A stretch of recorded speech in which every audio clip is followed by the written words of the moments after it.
দেশের জনগণ ভোট বর্জন করেছে। এখন পর্যন্ত ভোটে মনে হয় না 10% ভোট কাস্ট হবে বলে আমার জানা মনে হয় না। ভোট তো দিতাম না, ভোট দিব কিলাহান, ভোট দেওয়ার তো কোনো আমেজ নাই, পরিবেশ নাই। কালীমাঠে খেরোয়ালে খেলতেও মজা লাগে না, দর্শকে দেখতেও ভালো লাগে না। একতরফা নির্বাচন, মানুষ এই দেশের জনগণ ভোট বর্জন করেছে। জি না, আমি ভোট প্রয়োগ করি নাই।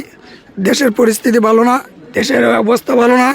একতরফা নির্বাচন, যখন জাতীয় পার্টি তোমার আওয়ামী লীগ সমর্থিত এবং যা বিরোধী যারা আছে সবাই আওয়ামী লীগ সমর্থিত, সেই জন্যই আমরা ভোট দিতে কেন্দ্রে আসি নাই।